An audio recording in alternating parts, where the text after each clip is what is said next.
আমরা বাংলাদেশ থেকে 1964 আমার জ্যাঠামশাই ব্রজলাল দাস বিনিময় করে আইছে। আমরা তখন ছিলাম না, জন্ম হয় নাই। তো 1964 এখানে যে কাগজ, সেই কাগজ মোতাবেক 10/6/1964 ইংরেজি। এখানে আমাদের পরিবারের টোটাল 18 জন এই বিনিময় সূত্রে এই দেশে আমরা আইছি। টোটাল 18 জন। 18 জনের মধ্যে আমার ঠাকুরদাদা ছিল না, ঠাকুরমা আছে। ঠাকুরমা ছিল, ঠাকুরমার নাম হলো সরোজিনী দাস। আমার বাবার কাকিমা সাবিত্রী দাস। তো এইভাবে জ্যাঠামশাই হইল ব্রজলাল দাস, বাবার নাম কাঞ্জিলাল দাস, আরেক কাকার নাম মতিলাল দাস, কাকার নাম রতিলাল দাস, এক জ্যাঠামশাই হরলাল দাস। ও ফ্যামিলিগতভাবে সবাই এই লিস্টের মধ্যে আছে। এখন শুধুমাত্র আমার এক কাকা জীবিত আছে। তো এখানে আমরা কি কি জায়গা পাইছি সেই সমস্ত দাগগুলি এর মধ্যে দেওয়া আছে। আমার প্রথম প্রশ্ন, ওই দিন যে তারা কইছে এখানে ক্লাবের অধীনে ছিল, ক্লাবের অধীনে কিভাবে ছিল? এইখানে সরোজিনী অঙ্গনওয়াড়ি ছিল। সরোজিনী অঙ্গনওয়াড়ি 2010-এ ভগৎ সিং কলোনিতে নিয়ে গেছে। ভগৎ সিং কলোনিতে নেওয়ার পরে এখানে তারা বেকার স্টল করবো কইছে। সেই বেকার স্টল করার জন্য যখন তারা আলোচনা চলছে, তখন আমি এই যে বিডিও সাহেবের কাছে অ্যাপ্লিকেশন করছি যে আমাদের জায়গাতে কোনো বেকার স্টল যেন করা না হয়, এবং বেকার স্টল করলে পরে আমি আইনের দ্বারস্থ হইতে বাধ্য হব। বিমল চক্রবর্তী নিজে রিসিভ করে আমার এই কাগজটা দিছে। পরবর্তী সময়, এটা হলো 12/3/2010। পরবর্তী সময় এটা নিয়ে অনেক কিছু হয়েছে। 30/4/2011-তে আমার ঘরের মধ্যে বইয়া মিটিং হয়েছে। সেই মিটিংয়ের মধ্যে ছিল সুরেশ দাস, তখন চেয়ারম্যান ছিল, গৌরাঙ্গ ঠাকুরদা মহোদয়, ভগীরথ গুহ, মধুসূদন সাহা। এরা সবাই পাড়ার, আমার এই গাঁওসভার প্রধান, পুরানো প্রধান 3 জন ছিল, ফণীভূষণ দাস, নারায়ণ চক্রবর্তী, ফণীভূষণ নম, নারায়ণ চক্রবর্তী আর নিত্যানন্দ বর্মন।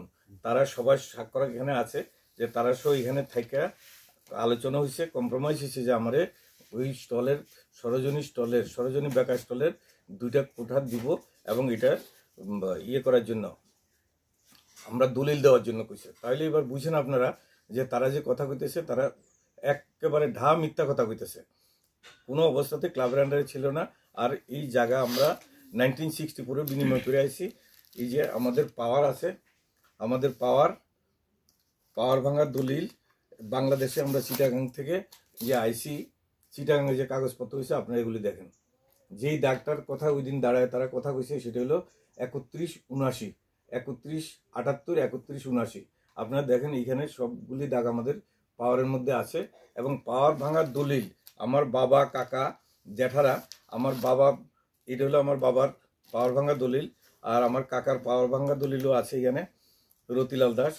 এইগুলির মধ্যে 1964 বিনিময়ের পরে এই সমস্ত কাগজগুলি আছে। এটা তো আর আজকের নতুন কাগজ না, এখানের মধ্যে সমস্ত দাগ আছে। আপনারা দাগগুলি দেখেন।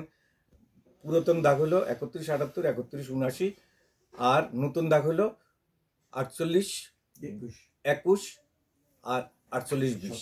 এর মধ্যে 48/20/21 দাগের মধ্যে তারা মাটি কাটাচ্ছে, জায়গা বিক্রি করছে। আমার কাকা যখন অসুস্থ ছিল তখন রাকেশ দাসের কাছে কিছু জায়গা বিক্রি করা হয়েছে, এবং বেকার স্টলটার পাশে যে জগন্নাথ শীল, বলরাম শীল, তাদের কাছে 1 ঘন্টা জায়গা বিক্রি করা হয়েছে। আমরা কোনো অবস্থাতেই আমরা এই বেকার স্টলের দাবি এখনো পর্যন্ত করি নাই। ক্লাবের জায়গা যেটা, সেটা আমি নিজে ক্লাব করছি, রামকৃষ্ণ ক্লাব। 1989 প্রথম দুর্গা পূজা করি। এখানে যিনি ভাটিক দিছেন উনি নিজেও ছিলেন, আর আরেকজন যিনি পেছন থেকে কলকাঠি নাড়তেছেন, এবং গত কিছুদিন যাবত উনি ক্লাবে ঢুকতেন না। বিভিন্ন রাজনৈতিক আশ্রয় প্রশ্রয় উনি এইখানে অনেক ঘটনা করছেন, এখানে সাধারণ লোকেরা জানে, যে কারণে উনি এখানে আইতেই পারতো না। উনি দল বদলু, আজকে এই দল, কালকে এই দল, শুধু স্বার্থের জন্য, সুবিধার জন্য, এবং কোথা কিভাবে পয়সা কড়ি জোগাড় করা যায় সেই জন্য উনি এইসব করতেছেন। শুধু আমার বদনাম করার জন্য, আমার সম্মানকে ক্ষুণ্ণ করার জন্য তারা